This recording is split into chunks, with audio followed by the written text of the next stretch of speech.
Nous sommes à l'heure du principal rendez-vous avec l'information sur la télévision du futur, TV Plus ce soir. Vous rappelez simplement que nous sommes aujourd'hui lundi 6 mars 2017. Mais avant l'ouverture de cette session d'information, voici le sommaire.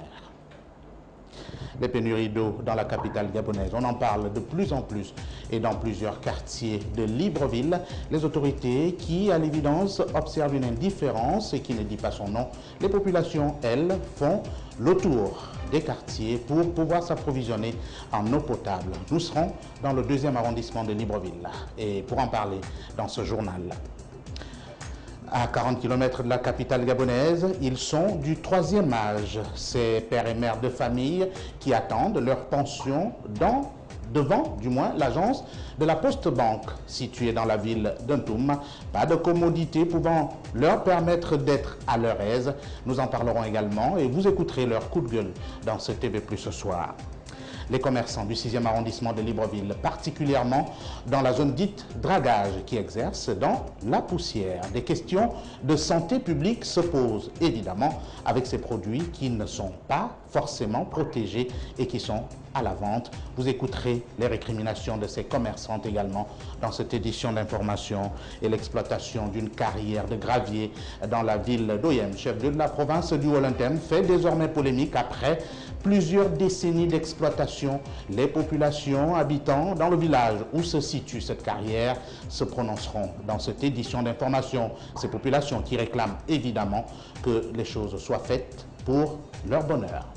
Le volet dossier, lui, sera consacré toujours au front social. Nous irons tour à tour à la dynamique unitaire. Là-bas, la tension ne baisse pas d'un cran. Nous parlerons également de l'université Omar Bongo de Libreville pour évidemment présenter la situation qui prévaut sur le front social en même temps que les Librevillois ont évidemment chômé à travers les artères de la capitale faute de transport. Voilà pour le sommaire. Bonsoir à tous, vous êtes les bienvenus à cette principale édition d'information. Nous vous l'annoncions en titre. La question liée à la pénurie d'eau à Libreville se fait de plus en plus insistante. Les populations de Libreville, évidemment d'Akanda également, et quelques quartiers de la commune d'Ovendo éprouvent d'énormes difficultés d'accéder à l'eau potable. Au 2e arrondissement de Libreville, le quartier Aveya, cela fait depuis belle lurette que les populations ne sont pas ravitaillées en eau potable. Nous allons suivre leur calvaire avec Juliette Bayard. Des tonneaux et autres récipients à perte de vue dans les concessions et autres abords de route. En Kembo et Aveya, c'est le spectacle au quotidien, les habitants attendant l'eau potable comme s'ils attendaient la venue d'une autorité. En effet, l'eau se fait de plus en plus rare depuis plus d'un lustre, un désastre selon ces mêmes habitants. On n'a pas l'eau dans les quartiers, c'est une situation pénible que nous vivons jour après jour. Tandis que nous habitons au centre-ville. C'est quand même le centre-ville et on nous a appris que l'eau c'est la vie. Mais c'est compliqué avec les enfants, il faut faire des kilomètres pour puiser l'eau. La preuve est là, vous voyez toute la parcelle est remplie de bidons. Et imaginez-vous un peu les trajets qu'on effectue pour chercher l'eau. Vous payez les taxis, vous payez l'eau, et ça vous revient combien par mois? Par hasard, ils peuvent décider que vous ayez l'eau pendant 1 heure à 12 heures. Et après, ça part. Donc, c'est qu'il y a problème. C'est qu'il y a problème. Ce n'est pas pénurie d'eau, mais il y a problème. C'est là que qui peut nous expliquer quel est le problème exactement. Parce que s'il y avait un problème technique ou un problème je ne sais pas quoi, on ne pouvait pas avoir l'eau un jour par hasard comme ça là. Parce que vous pouvez vous réveiller comme ça. Avant c'était aux environs de 12 heures ou 15 heures. Subitement comme ça, vous voyez l'eau venir. Et après ça repart. Donc c'est un problème. On prend un taxi tous les jours pour aller prendre l'eau. Donc on ne sait même pas comment on va faire. Donc on vit avec ça comme ça. Mais si ça peut s'arrêter comme ça aussi pour que nous aussi on gagne l'eau comme les autres aussi, ça va nous faire plaisir. Pour sortir de cette situation, les habitants de Nkembo auraient entrepris des démarches jusqu'à présent non porteuses. Récemment, il y a mon voisin qui est venu nous voir pour qu'on puisse faire une petite pétition signée et voir les chefs de quartier et les responsables pour qu'ils puissent résoudre le problème de l'eau parce que c'est compliqué. C'est très compliqué, c'est pénible. L'eau, source de vie, son absence dans ces quartiers du 2e arrondissement de Libreville met en mal la santé et le bien-être de la population. Allons-y dans le 6e arrondissement de Libreville, poser un autre problème, toujours lié aux conditions de vie des populations. Et cette fois, ce sont les commerçantes exerçant dans la zone dite dragage qui aujourd'hui connaissent pas mal de difficultés entre les produits qui sont exposés à l'air libre avec une voie non bitumée. Cela pourrait à l'évidence poser les problèmes de santé. Priskansam est allé voir les conditions de ces femmes.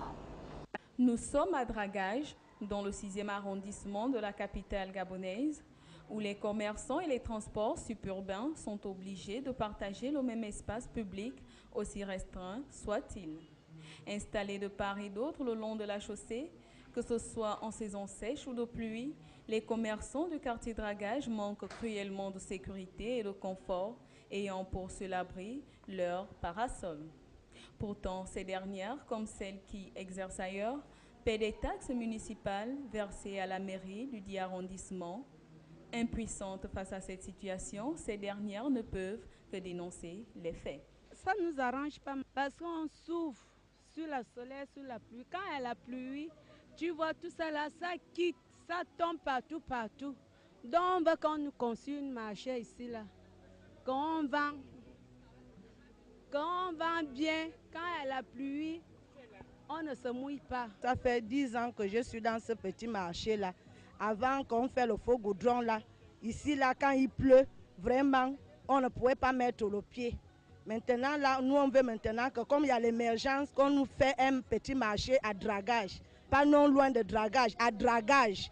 On a besoin d'un petit marché bien fait. Jamais trouble sans conséquence, les habitants ou les consommateurs sont également en danger quant à la qualité des aliments exposés dans cet environnement poussiéreux.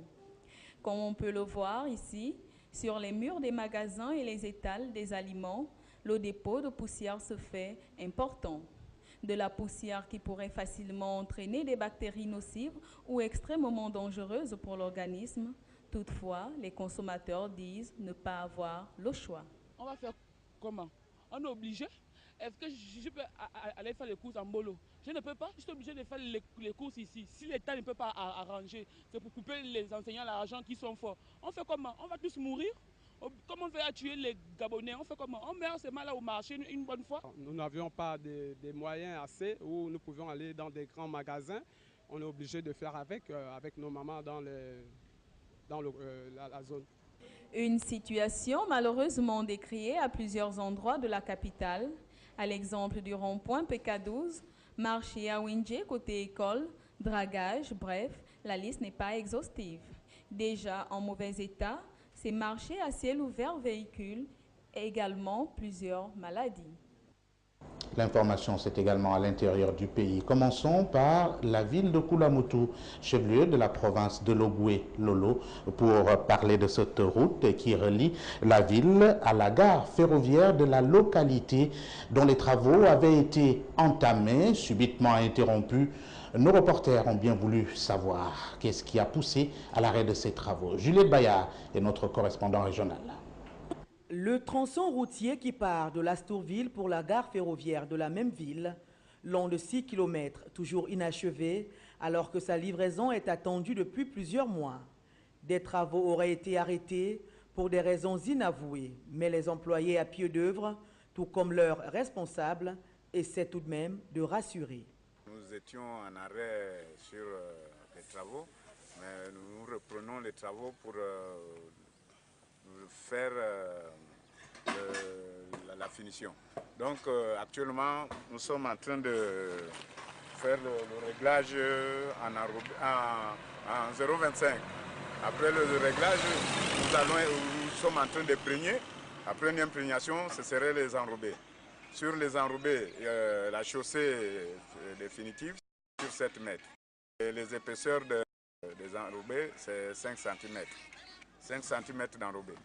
Donc 5 cm d'épaisseur, c'est temps pour moi. Bon, dans, disons, 2 semaines, nous allons faire la phase sur les enrobés. Donc, il y a les engins qui sont déjà arrivés, il y a le finisher qui est arrivé et nous attendons les camions pour commencer la mise en œuvre des enrobés. La livraison de ces chantiers reste très attendue dans de brefs délais. L'on parle encore de 2 semaines, mais c'est sans compter avec les pluies de ces derniers temps qui pourraient encore être une bonne excuse. Et au village Mambembo, c'est le chef de quartier qui vit dans une précarité extrême. Pas moyen, par exemple, de subvenir aux besoins de ses enfants malades, pas d'unité sanitaire, pas plus qu'il n'a les moyens de pouvoir se procurer les produits pharmaceutiques. Voici leur détresse. C'est dans une précarité indescriptible que vit cette douzaine de personnes, toutes issues de la même famille, au village Mambelo, dans le district de Dongui, province de Logouelolo. Une cabane à la toiture arrachée, les murs presque inexistants et l'intérieur pas loin d'un champ de manioc dévasté par des éléphants. Ses compatriotes peinent à se nourrir, pire à se soigner. Le cri de détresse de cette personne du 3e âge en langue maternelle en dit long.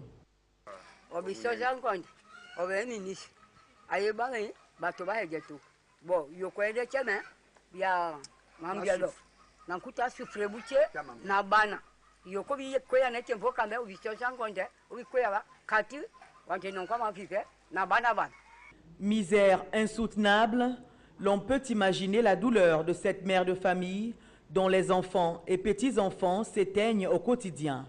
Ici, il faut faire montre de courage pour parler de son calvaire. Les enfants, la famille et tout, ça c'est la vieille qui est là, que papa a laissée. Ils sont en train de garder là, sans travail. Ils sont en train de souffrir. Et les enfants que j'ai fait, ces enfants-là, beaucoup de maladies, machin, tout et tout, mais je n'arrive pas à les soutenir parce que quoi, il n'y a pas de travail. Et je viens à peine de perdre les 2 enfants, c'est excessivement. Après enterrer l'autre, l'autre aussi est mort le même jour. On les a enterrés sur place.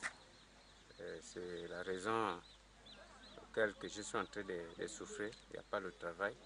Et même là, les enfants ont décédé là, c'est parce qu'il manque de moyens pour les amener à l'hôpital et tout ça là et tout. Et par rapport à tout ça là.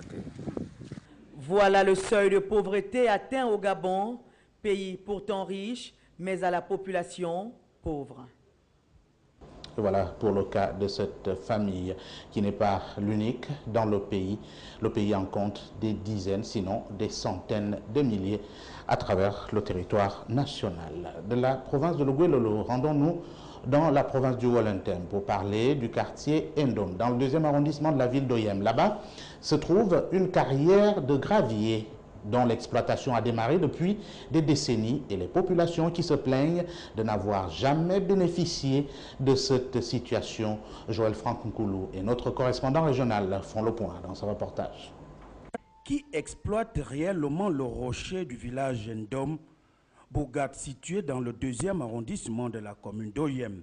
C'est la question que se posent tous les résidents de ce quartier.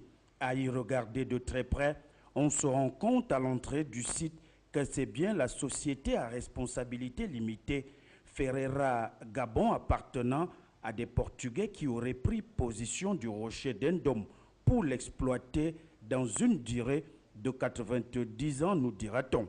Une situation que certains résidents n'arrivent surtout pas à comprendre, mais aussi s'interrogent sur leur nouveau drôle de voisin. Bon, apparemment, il y a une petite société qui vend le gravier. Bon, je ne sais pas si le village va sûrement gagner quelque chose parce que c'est certaines personnes qui ont ouvert cette société. Je ne sais pas si les dividendes de ce qui va sortir de cette société va contribuer à l'évolution du village. Ça aussi, c'est un autre sujet. Tout le monde veut l'épanouissement de son village.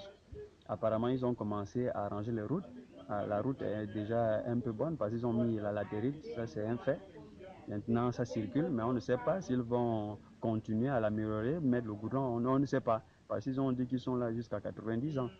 Ils vont renouveler le contrat à 5 ans, 5 ans, 5 ans. Bon, on attend parce qu'ils viennent à peine de commencer. On attend la suite. Jusqu'à présent, le village n'a encore rien profité de la société. En dehors du bricolage de la route, on n'a encore rien et on n'a pas de lumière. Mais sinon, bon, pour l'instant, comme ils viennent de s'installer, on peut dire que bon, ils n'ont encore rien vendu. Ils font la route avec peut-être le peu de moyens qu'ils en ont. Du moins, on n'a encore rien profité de la société. Ils disent qu'ils ont payé tout le derrière, ça leur appartient désormais. Et nous, on n'a plus, nous villageois, on n'a plus le droit de mettre pied là-bas. S'ils ont acheté, je ne suis même pas au courant de ça, parce que je ne fais pas partie du site là où il y a le rocher. Cette vente par l'État du rocher d'Endom à un groupe portugais semble léser les populations de ce village qui s'était déjà donné à cette principale activité. Toujours, quand on va finir d'exploiter ça, on va rester maintenant sans activité qui peut nous soulager encore pour oublier que la société est là. Depuis là, ils ne nous ont même pas encore pris en compte pour nous embaucher. Nous ne sommes pas encore bien situés sur ça. Parce que les demandes qu'on a posées depuis là, il n'y a pas une suite favorable sur ça. C'est juste là que les relations entre eux et nous est arrêtées sur ça. Les difficultés financières, premièrement, parce qu'on n'aura plus des acteurs. On n'avait même pas d'abord des activités, à part le rocher qui nous aidait pour nourrir nos familles. Mais quand les Blancs nous ont pris ça, on n'a même pas une autre activité qui peut nous soulager pour aider nos familles. Face donc à cette situation, une mission d'explication s'impose donc à Endom. Au-delà de cette mission, faire en sorte que le village et ses différents habitants puissent pourquoi pas aussi bénéficier des retombées de la dite vente du rocher d'Endom. Et le volet éducation nous amène à refaire un tour dans la province de Logoué-Lolo pour poser le problème lié au gouverneur et bien entendu aux enseignants du lycée Jean-Stanislas Mingolé de cette partie du Gabon, fermé depuis 2 semaines, indifférent, incompréhensible. Et vous saurez de quoi il est question, vous allez le savoir dans ce reportage. Jean-Stanislas Mingolé, au lycée, on annonçait un différend entre le gouverneur de la province et les enseignants. Une problématique posée aujourd'hui, à ce qu'il semble.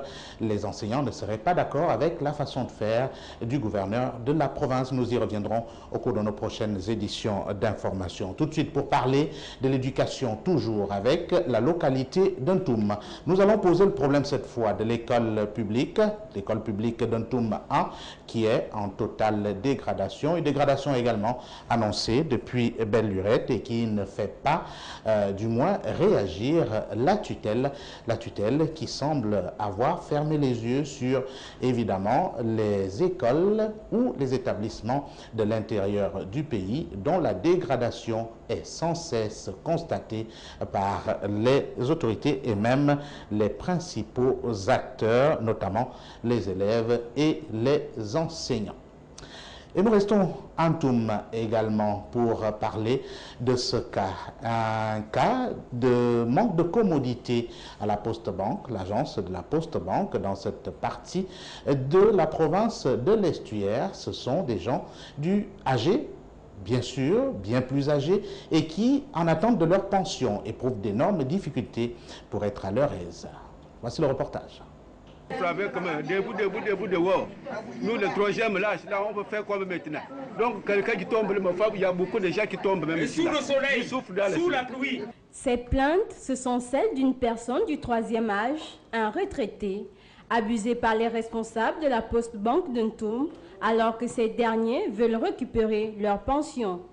Un traitement dont on ne peut qualifier et juger inhumain par ces derniers qui ont sacrifié leur vie pour le développement de ce pays, d'où cette colère. Là où on était à la mairie des Zion, on était bien reçus. Il y avait les tentes et il y avait les chaises, là où tout le monde,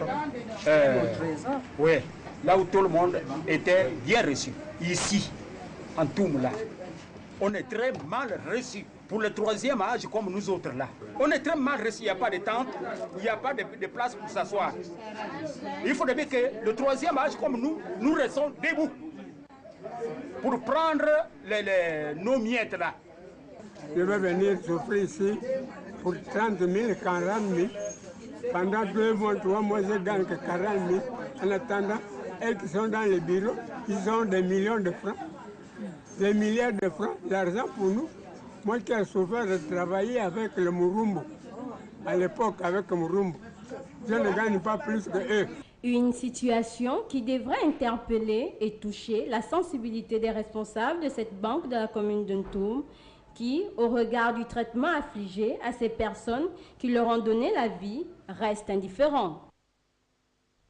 Cette réunion dans la province du Haut-Lantem, réunion qui a réuni justement autour de la table la direction provinciale des impôts et les commerçants de la localité.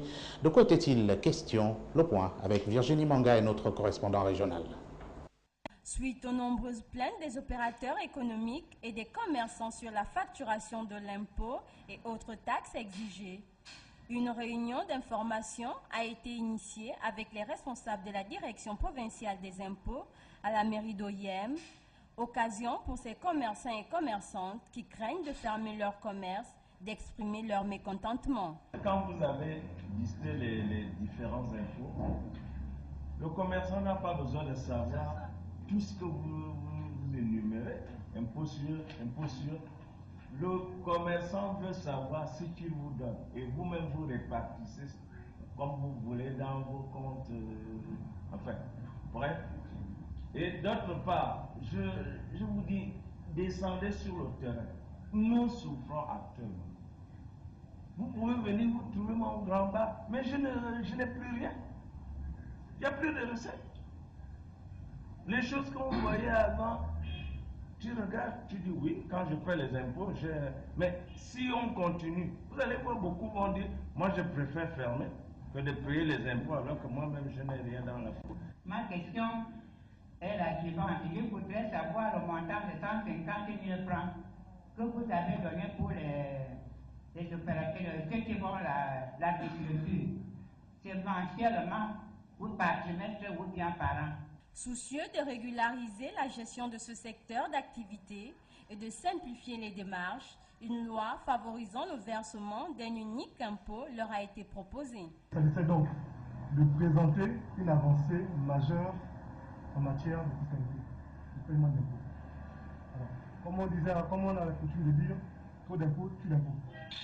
Les opérateurs économiques régulièrement se plaignaient de ceux qui payaient trop d'impôts, notamment les petits commerçants. Il y avait la licence de ceux qui vendent des boissons, etc. Et donc, les deux autorités du pays ont décidé de simplifier les démarches.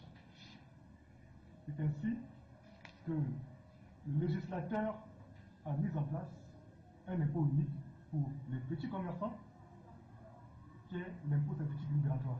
Donc, il n'y a qu'un impôt qu'ils doivent payer et non plus 2, 3 impôts. Une réunion qui vient à point pour ces commerçants épuisés par le traitement et l'argent à verser, mais aussi par l'intérêt de cette activité dans cette province agricole du pays.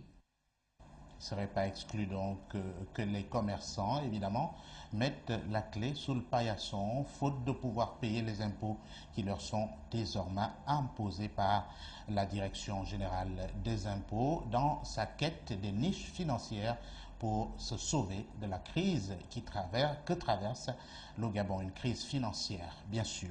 Nous restons dans la province du Haut-Lantem pour parler cette fois de cette formation des coopératives, ou du moins des membres des coopératives agricoles et autres éleveurs.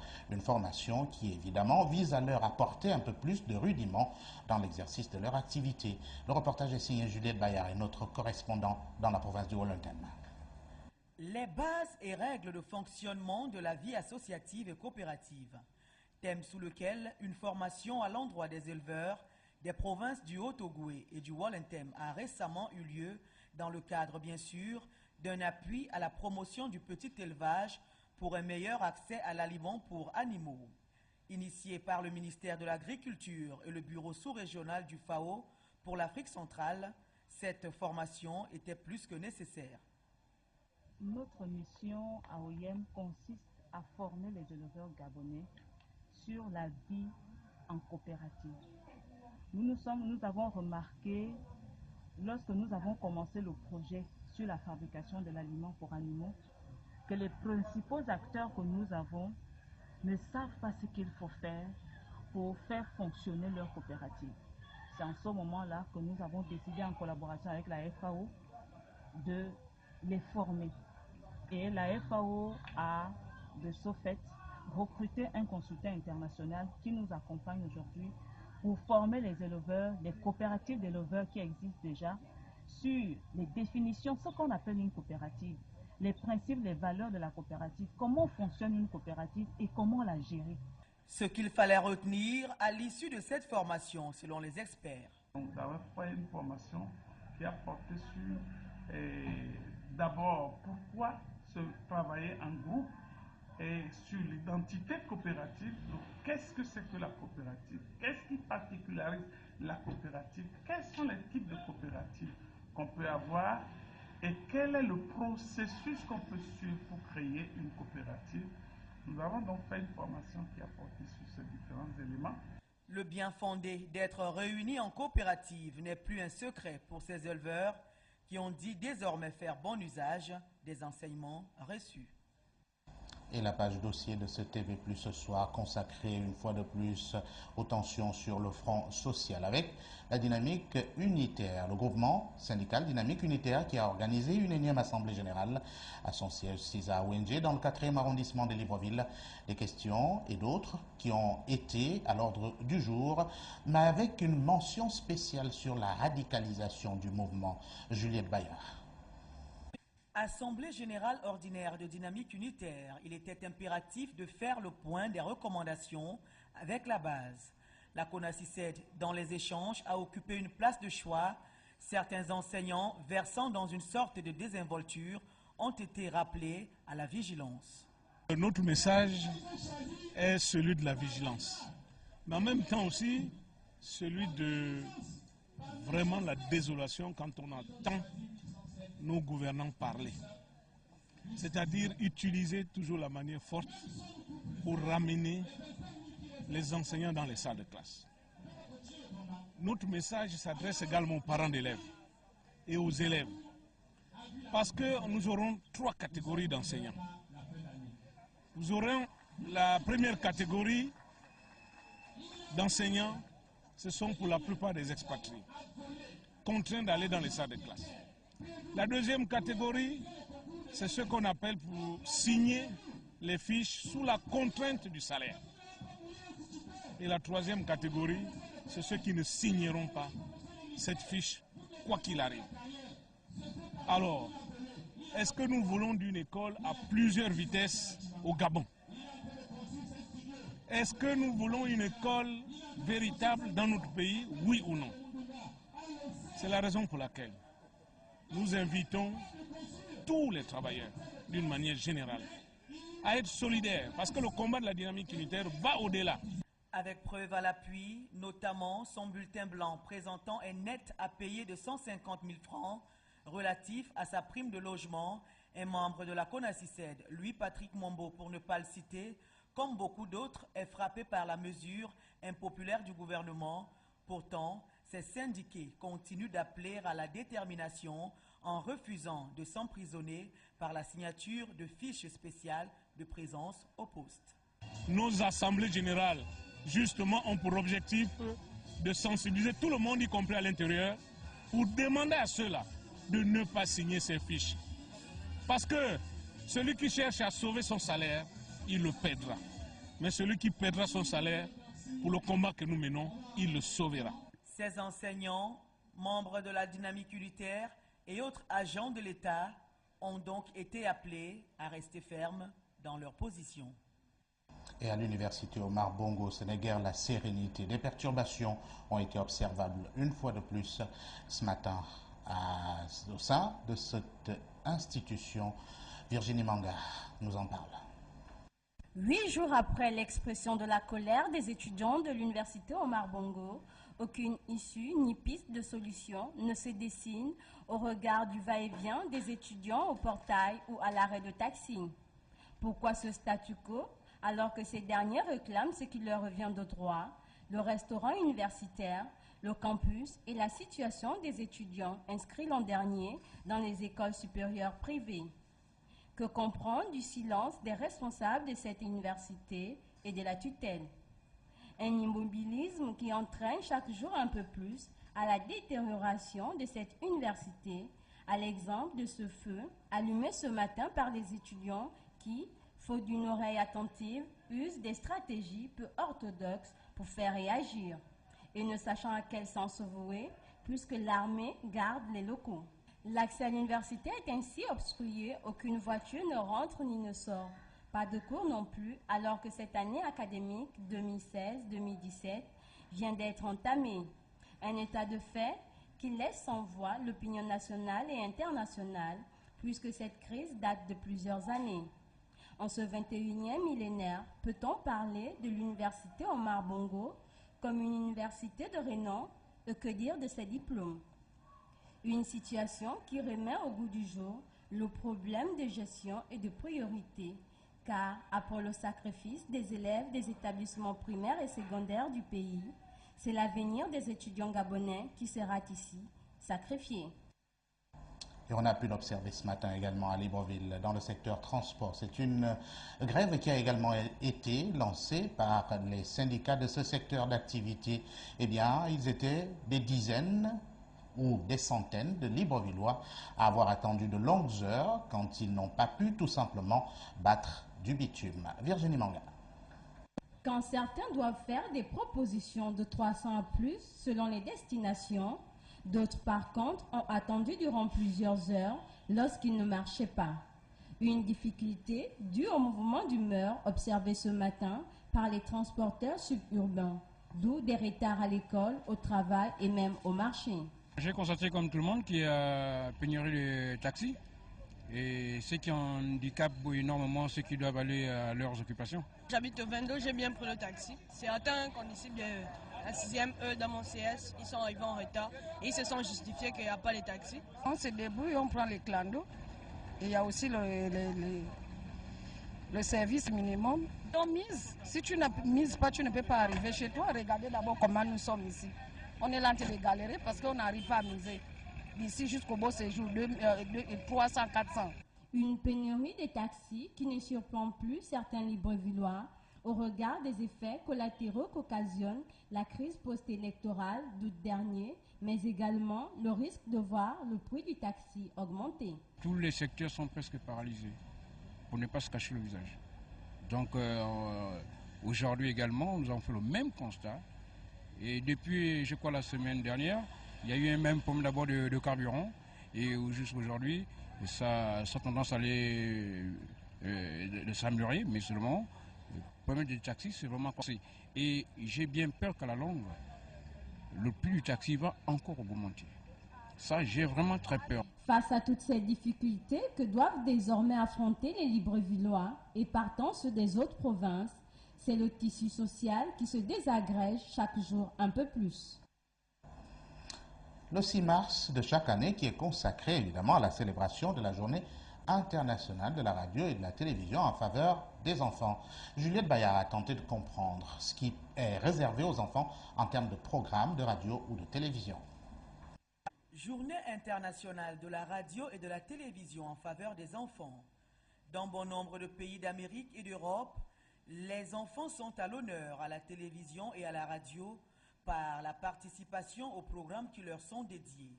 Au Gabon, cette journée initiée par l'UNICEF et l'Académie internationale des arts et sciences de la télévision est passé inaperçu, mais cela n'aura pas empêché aux enfants de décliner leur programme devant le petit écran, comme l'a fait Richard. Tous les jours, je suis les films et les dessins.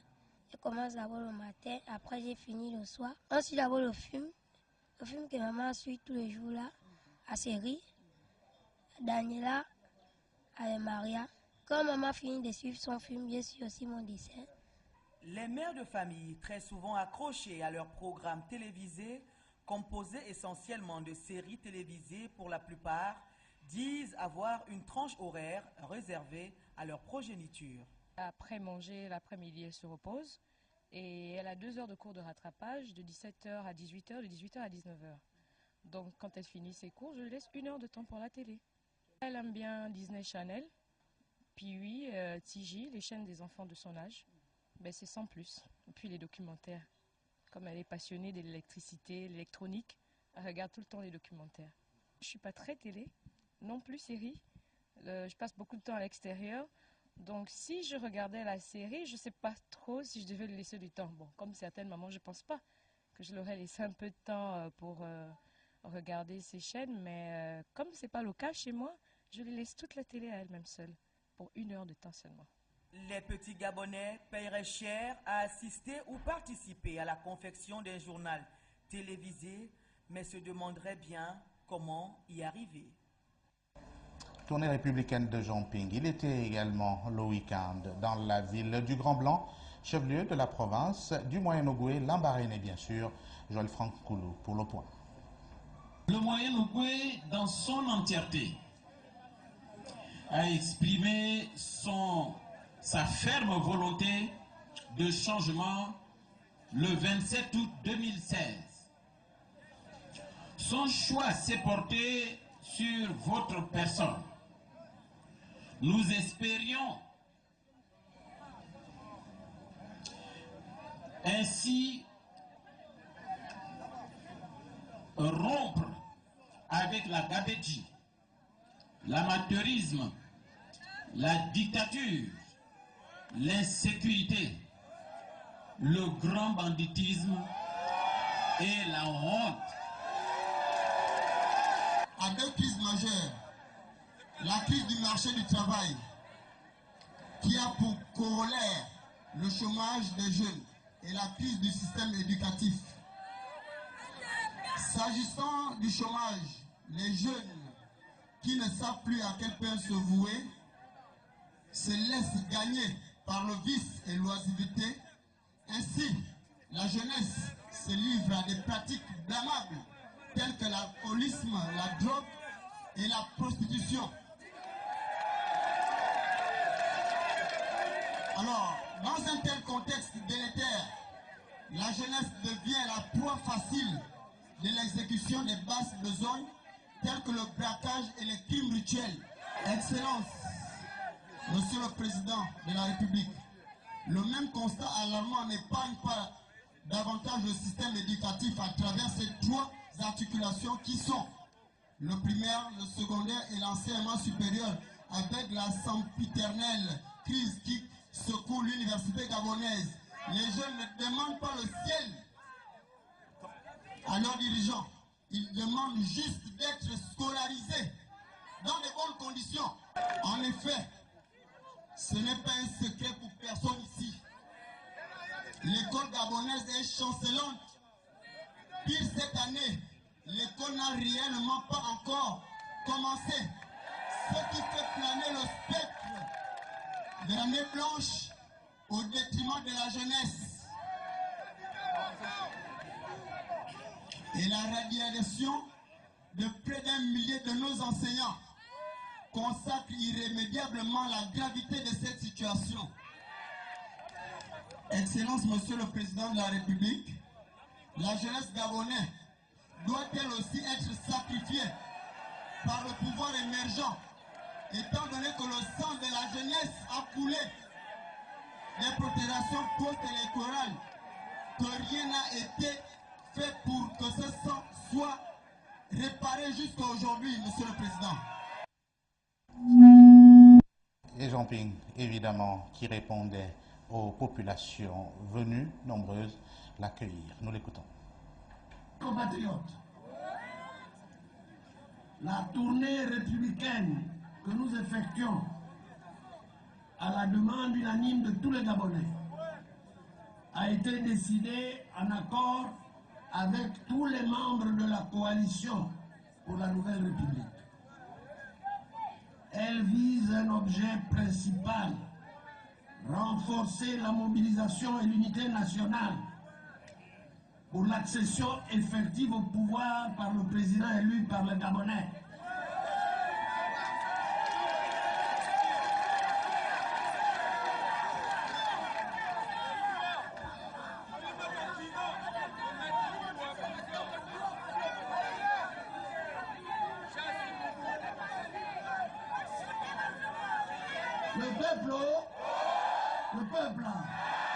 Le bord de mer à qui? À nous. Le bord de mer à qui? À nous.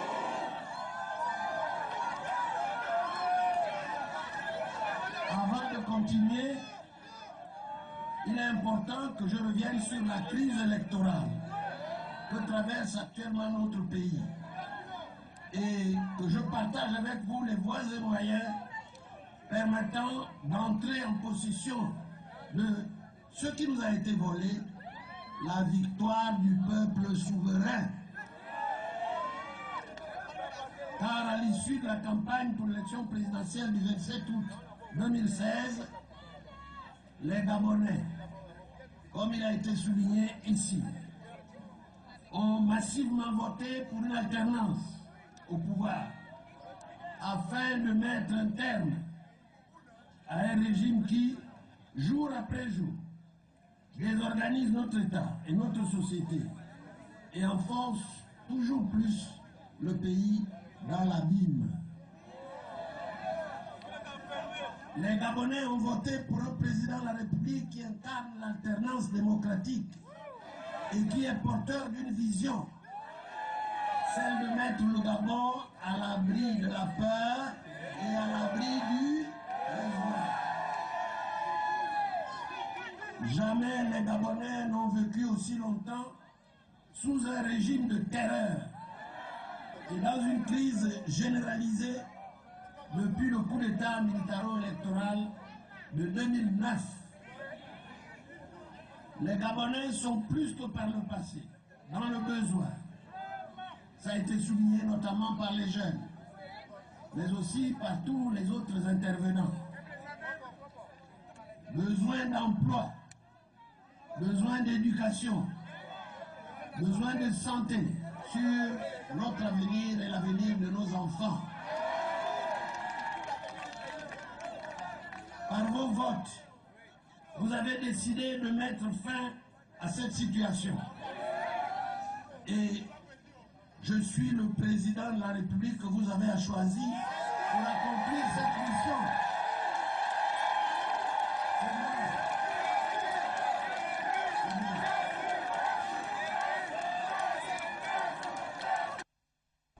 Jean Ping, le président de la coalition pour la nouvelle République, de passage à Lambaréné. On n'oublie surtout pas les prisonniers politiques. Il s'agit d'abord de Bertrand Zibi Abégué. Cela fait 189 jours que cet ancien député du Parti démocratique gabonais a été arrêté par les éléments de la Direction générale des recherches. C'était le 31 août 2016 au quartier général de Jean Ping, 6 au Charbonnage. Il est actuellement en détention et de manière arbitraire à la prison centrale de Libreville. En même temps qu'on n'oublie pas Landry Amiens Washington, lui également, cela fait plusieurs mois qu'il a été intercepté à sa descente d'avion en provenance des États-Unis d'Amérique. Depuis lors, sa famille et ses amis n'ont aucune nouvelle de lui. La page éphéméride de cette édition d'information, voici la citation du jour. Le voyage est une suite de disparitions irréparables, c'est de Paul Nizan.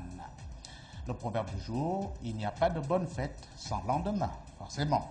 Demain, nous serons le mardi 7 mars 2017, nous serons dans le 66e jour de l'année. Il nous en restera 299 avant l'an 2018 et nous serons toujours dans la 10e semaine. Des prénoms à fêter pour demain, c'est bien toutes celles qui se prénomment Félicité ou Perpétue qui méritent soit un sourire ou un cadeau pour évidemment leur donner le sourire une fois de plus. Et ce communiqué de la Direction générale de TV+, au compteur 2720 jours que le ministère de la Communication séquestre le matériel de TV+, et ce depuis l'élection présidentielle du 30 août 2009 à 17h. Les équipements audiovisuels, satellitaires et d'émissions UHF Libreville et TV+, installés à la Cité de la démocratie et qui permettaient une télédiffusion nationale et internationale, sont encore séquestrés par le ministère de la Communication. TV+ réclame ces équipements audiovisuels au nom de la liberté de presse tant clamée en République gabonaise. N'oubliez surtout pas que l'info continue sur le site internet de TV+, www.tvplusgabon.com, avec, pour toute forme de renseignement, appelez au 01 72 21 29. Ainsi prend fin ce TV+ ce soir. Merci de nous avoir suivis. On se retrouve demain à la même heure. Bonsoir.